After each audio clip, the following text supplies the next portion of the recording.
Amigos, amigas de Buenas Noticias TV, muy bienvenidos. Resucitar es volver a la vida después de haber estado muerto. En la Biblia aparecen varios casos de personas resucitadas como Lázaro o Tabita, quienes más tarde morirían definitivamente al finalizar su ciclo vital. Pero cuando hablamos de Jesús nos referimos a otro tipo de resurrección. Terminamos hoy la serie de 4 episodios sobre los últimos días de Jesús sobre la tierra, siguiendo la narración de los evangelios. Y para ello contamos hoy también con Julio García Celorio, pastor de la Iglesia Evangélica Nueva Vida de Santander. Pero antes queremos invitarte a participar a través de nuestras redes sociales en el programa. Responde a esta pregunta: ¿qué aspecto del relato de la resurrección de Jesús te impacta más? Julio, bienvenido, ¿qué tal? Gracias, Beni, bien hallada, muy bien. Hola Esteban, buenos días. Buenos días, Ben. Julio, ¿cómo celebráis? Hoy es día de resurrección. ¿Y cómo celebráis en vuestra iglesia el día de la resurrección de Jesús? Pues evidentemente con un culto especial de celebración, tomamos la Santa Cena recordando su muerte y su resurrección y tenemos tiempo para celebrar cantando canciones más antiguas y más modernas sobre la resurrección. Es una fiesta. Eso es. Pues si te parece, Julio, vamos a sentarnos y vamos a hablar precisamente de la resurrección de Jesús. Llega finalmente el domingo y un grupo de mujeres que seguían a Jesús van temprano al sepulcro y se encuentran que no hay cuerpo. Ellas de primeras no piensan que Jesús ha resucitado, sino que alguien habría cogido el cuerpo, ¿verdad? Lo mismo el resto de sus discípulos, cuando escuchan primeramente que algo extraño había sucedido con el cuerpo, no piensan en la resurrección y sin embargo Jesús ya les había hablado varias veces, por lo menos 3, de que Él al tercer día resucitaría. ¿Por qué no lo entienden en ese momento? Hay que aclarar algo. Nosotros jugamos con ventaja que sabemos la historia, desde el Domingo de Ramos hasta el Domingo de Resurrección sin problema. Sabemos que iba a pasar la pasión, que iba a morir, que lo iban a enterrar y que iba a resucitar. Tengo que aclarar que los discípulos están rotos. Las mujeres están buscando la manera de cerrar el episodio, que era el ungirle y terminar el entierro. Para nada han pensado que va a desaparecer el cuerpo del Señor. Y ellas no están en la película de los que han dicho que lo iban a robar. No se acuerdan, como no se van a acordar a lo largo de los 3 años de ministerio de algunas cosas que dice Jesús. Les pilla por sorpresa. Esto es lo más milagroso del Domingo de Resurrección. Y no se creen los unos a los otros lo que dicen, porque hay un estado anímico de frustración, con euforia de los que ya lo han visto resucitado, una cosa y otra que es un poco interesante. Para mí es muy interesante de estudiar. Y justo Jesús se va apareciendo a las mujeres, a los apóstoles. De hecho, a estos se les aparece mientras están juntos en una casa con las puertas bien cerradas por miedo a represalias de los detractores de Jesús. ¿Cómo ese miedo profundo que ellos sienten desaparece cuando Jesús se aparece a ellos? Claro, aquí yo tengo que mezclar las cosas. Yo no he visto a Jesús físicamente, lo he sentido. Ellos no ven al Jesús exactamente como era físicamente. Era un Jesús que atravesaba paredes. Su habla, cuando María escucha decir a Jesús,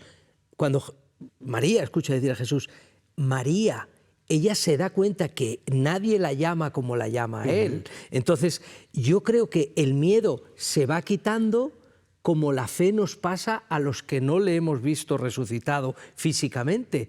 Es una experiencia, la experiencia de verle que ha resucitado. No se cuestionan muchas cosas, lo hemos visto, lo hemos sentido, nos ha hablado. Eso es. Y ese temor va desapareciendo poco a poco, es impresionante, ¿no? Tuvo que ser impresionante ese momento, pero hay alguien que no estaba en aquella escena y era uno de los apóstoles, Tomás, que cuando le dicen lo que había sucedido, él, parafraseando, dice: mira, o lo veo con mis propios ojos y lo toco con mis propias manos, o no creeré jamás. Obviamente, cuando Jesús se aparece a él, cree que ha resucitado. ¿En qué consiste entonces realmente la fe? Pues primero te tengo que contestar, no lo puedo evitar. Para mí, Tomás, que desde niño oí que era el incrédulo y que no seas como Tomás y tal, yo te voy a decir, ojalá Jesús tenga conmigo la misma deferencia que tuvo con Tomás. Y de paso sí que se lo digo a la audiencia. La sinceridad es una de las cosas más valiosas. Aquí no hay que creer y comulgar con ruedas de molino. Es decir, si no tienes fe, pero la buscas, si quieres tener una experiencia de Jesús, di como Tomás, yo quiero verle. Y aunque te riña, como le regañó a él, le dijo, ojalá, y bienaventurados los que sin ver creen. Hombre, la fe, yo tengo un problema, que es que yo he creído siempre. Yo he necesitado a Dios toda mi vida. Yo no recuerdo ningún momento de mi vida en que no necesitara a Dios. Conocerle, creer en Él y servirle y seguirle, pues es la esencia de mi vida. No concibo la vida sin fe. Pero para los que no la tienen, hay que hacerse una mirada introspectiva. ¿Por qué no creo yo? ¿Por qué no lo intento? ¿Por qué no busco? Sí, realmente pedirle a Dios, bueno, si realmente existes, aquí estoy. Aquí estoy, quiero creer. Tú no sé si estás, pero yo aquí estoy. Y más aún se aparece a dos discípulos que iban camino de Emaús. Y no le reconocen igualmente inicialmente, pero después se preguntan a sí mismos, ¿no ardía nuestro corazón cuando nos hablaba en el camino y nos explicaba las Escrituras? ¿Qué significa este ardor? En nuestro país, España, el gran desconocimiento de la Biblia, ¿vale?, aunque se lea en las iglesias tradicionales y se use como liturgia en los funerales, en las bodas y tal, el desconocimiento de la Escritura es una pérdida increíble. Para los que conocemos el texto bíblico como esos dos que iban camino de Emaús, cuando Jesús les iba interpretando el texto del Antiguo Testamento que hablaba de él, seguramente Isaías, capítulo 53, el Cordero, etc., ardía su corazón. ¿Qué significa eso? Que les hacía vibrar, porque la Escritura, la palabra de Dios, la Biblia, es inspirada por Dios. Igual que fue inspirado el que la escribió, es inspirado el que la lee. Yo leo la Biblia esperando que el mismo Espíritu Santo que habló a la Escritura, en la Escritura al que lo escribía, me hable a mí cuando la leo. Eso es lo que creo que sucedió. Su corazón arde como el mío y el tuyo y el de cualquiera que lee y busca a Jesús en la Escritura. Y por otra parte, como era previsible, se difundió que los discípulos habían robado el cuerpo del sepulcro, pero la realidad es que había una guardia romana custodiando ese sepulcro y el sepulcro además estaba sellado, ¿verdad? Si realmente fue así, que robaron el cuerpo, ¿por qué no buscaron recuperarlo para mostrarlo públicamente? Ese pescado estaba vendido antes de pescado.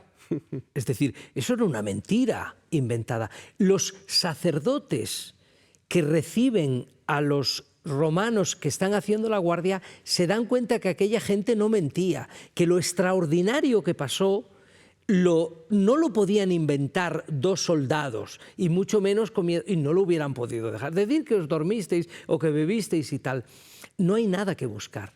No puedes buscar entre los muertos al que está vivo. Jesús dijo, yo soy la resurrección y la vida. El que cree en mí, aunque esté muerto, vivirá, y todo aquel que vive y cree en mí no morirá para siempre. Hay que buscar a Jesús entre los vivos. Y las mentiras es una tónica general contra el cristianismo. Es una tónica general. Sí, que realmente son además dos argumentos poderosos. Ni los discípulos pensaban que Jesús fuera a resucitar, y si lo robaron, pues entonces lo más fácil del mundo es que lo hubieran buscado, ¿no? Evidentemente. De algún modo. Y avanzando, Jesús realiza una pesca milagrosa a favor de los discípulos, que esto entroncaba con una experiencia que ya se había vivido tiempo antes. Esta vez reconocen que Jesús estaba detrás a la primera. ¿De qué modo el ir siguiendo a Jesús va fortaleciendo nuestra propia fe? Mira, cuando uno conoce, aquí hay que decirlo, aquí por nacer en una familia cristiana no se es cristiano, ¿eh? Eso para mí lo tengo claro. Ni por haber nacido en España o en un país de tradición cristiana, sea católica, evangélica, o haber nacido en Gran Bretaña. Es decir, la cuestión es que es una experiencia. En el momento en que tú te acercas a Jesús y empiezas a seguirle, tú empiezas a ver gestos de Él a favor tuyo. Tú empiezas a ver cómo te trata, cómo te ayuda, cómo te bendice. Y una cosa y otra te hace conocerle. Es como el amor, es como la relación en familia, es como los hijos, es como todo. Hay que acercarse. Jesús les repite cosas para despertarles que estaba antes y que es el mismo ahora. Y Pedro, y seguimos avanzando, es famoso porque negó, el resto tampoco reconoce a Jesús, pero siempre nos centramos en que Se marcharon Pedro todos. negó 3 veces a Jesús. Y Jesús, cuando resucita, le pregunta a Pedro 3 veces si le amaba. ¿Por qué crees que hace esto Jesús? Que el relato del Evangelio haga constar que Pedro, que es una figura especial dentro de los apóstoles, igual que Santiago, Pedro, Santiago y Juan, son 3 muy queridos, muy cercanos, ¿no? El hecho de que Pedro no se perdona, que ha jurado que no conoce al Señor por salvar la vida, eso necesitaba una intervención directa de Jesús y muy específica. Yo soy creyente hace muchos años y el Señor sabe que en nuestros errores de la vida necesitamos doble medicina para curarnos. Perdonar cuando te has equivocado, cuando has mentido, cuando has traicionado, es muy difícil, pero que sea Jesús el que tome la iniciativa de acercarse a Pedro y decirle: todavía cuento contigo, aunque te has equivocado, te quiero, me quieres tú me quieres, me amas, y se lo pregunta 3 veces y le pregunta si le ama. Eso es una escena preciosa. Realmente necesitaba que Jesús le restaurara. Me has negado 3 veces, te voy a permitir que me digas 3 veces que me amas, ¿verdad? Y ya por último, antes de ascender al cielo, Jesús dice a sus discípulos que vayan por todo el mundo proclamando el Evangelio. ¿Realmente seguir a Jesús puede transformar todavía la vida de alguien en pleno siglo XXI? Hombre, la primera la mía. Yo puedo hablar en primera persona. Yo trabajo como pastor en varios campos, entre otros en el mundo penitenciario, ¿vale? Donde no hubiera querido entrar nunca, pero que yo estoy seguro que me metió a mí el Señor. Ahí va a hacer este año 30 años. Yo he visto vidas rotas, vidas hechas pedazos, que el perdón de Dios, el amor de Dios y la esperanza en esta vida y en la otra han resuelto la vida, han restaurado su vida, su familia. Creo vivamente que hay que seguir predicando el Evangelio. El Evangelio no es de todos, es para todos, pero no es de todos. Pero los valientes, las valientes que se acerquen y que acepten el perdón, el amor y la nueva vida en Cristo, tienen el futuro resuelto. Y es una oferta que está a disposición de todos, De ¿verdad? todos. Julio, muchísimas gracias por estar nuevamente con nosotros. Que Dios te bendiga mucho. Muchas gracias. Tenemos que marcharnos, pero queremos animarte a leer la Biblia. Y es gracias a la labor de las iglesias evangélicas y a la generosidad de la Sociedad Bíblica de España que podemos regalarte esta Biblia si todavía no la tienes. Llámanos ahora al teléfono 673-466-366 y te la enviaremos gratis. Y para todos los que formáis parte de nuestro club de amigos, hoy vamos a sortear un comentario sobre Santiago, uno de los libros de la Biblia escrito por Antonio Ruiz y que nos llega gracias a su generosidad. Muchas gracias por vuestra atención en este día y no lo olvides, tú vales mucho para Dios.